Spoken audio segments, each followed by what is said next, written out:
मैं नवल पांडे मंगलमान से। आज मैं अपने बड़े भाई संजय शुक्ला जी के पास आया हूँ, जो कि पेशे से एडवोकेट हैं। इनसे मंगलमान के बारे में थोड़ी जानकारी लेते हैं। भाई साहब, अपना छोटा सा परिचय देते हुए अपनी जानकारी प्रारंभ करिए।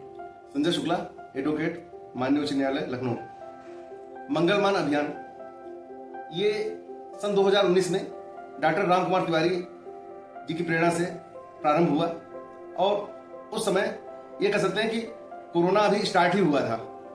उस समय ये हुआ कि कैसे लोगों के लिए सहायता की जाए, तो डॉक्टर राम कुमार तिवारी जी ने जगह जगह काढ़ा गर्म करके रखवाया और उससे उनके प्रतिरोधक क्षमता में बढ़ोतरी हुई। उसके बाद जैसे कोरोना काल खत्म हुआ तो उस समय जेठ माह का भंडारा चल रहा था जगह जगह। उन्होंने देखा कि लोग भंडारा तो ग्रहण कर रहे हैं, उसका प्रसाद ग्रहण कर रहे हैं, लेकिन वो अव्यवस्थित भंडारा था और उसको अच्छा रूप देने के लिए, एक मंगल भाव देने के लिए उन्होंने मंगलमान का नाम दिया और हमारा दिन मंगल हो और हर मंगल बड़ा मंगल हो, बड़ा मंगल से हम राष्ट्र मंगल तक की सोच रखें। इस तरह से मंगलमान अभियान प्रारंभ हुआ और वहां पर अच्छा भंडारा हो, इसके लिए भी अभी जल्दी में ही नगर आयुक्त डॉक्टर इंद्रजीत सिंह से हम लोग की भेंट भी हुई। उस समय उन्होंने कहा कि नगर निगम के कर्मचारी हमारा काम करेंगे और जगह जगह देखेंगे, आप लोग इसमें सहयोग करेंगे। तो उन्होंने इसमें सहयोग के लिए साथ दिया और इसका परिणाम ये हुआ कि काफी लोग आए और अच्छे से व्यवस्थित भंडारा करने लगे। इको फ्रेंडली भंडारा का तात्पर्य यह है कि वातावरण के अनुकूल, हम पर्यावरण के अनुकूल भंडारा करें।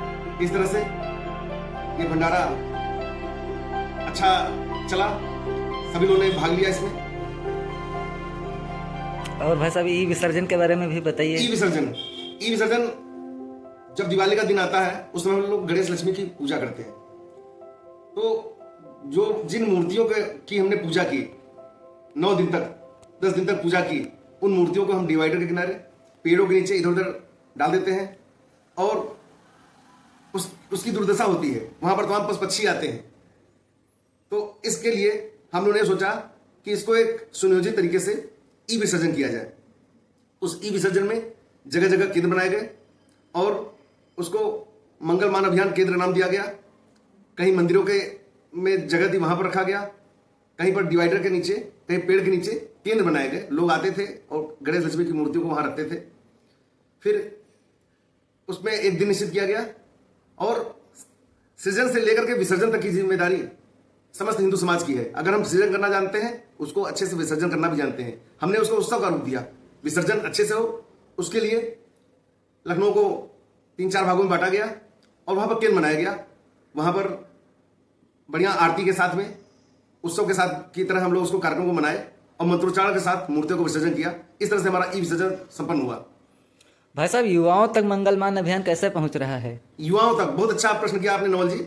जैसे कि आपका नाम ही नवल है, तो उसी तरह से हम लोग नई नई विधा सोचते रहते हैं कैसे मंगलमान के कार्य को आगे बढ़ाया जाए। इसके लिए इंटर्नशिप योजना है, इसको लखनऊ विश्वविद्यालय से जोड़ा गया और हमारे युवा जो स्नातक और परास्नातक तक के छात्र या छात्राएं हैं उसमें भाग ले सकते हैं और समाज के एक अच्छे नागरिक बने। मंगलमान के अंतर्गत, अभियान के अंतर्गत उनको बताया जाता है कैसे हम अच्छे नागरिक बन सकते हैं।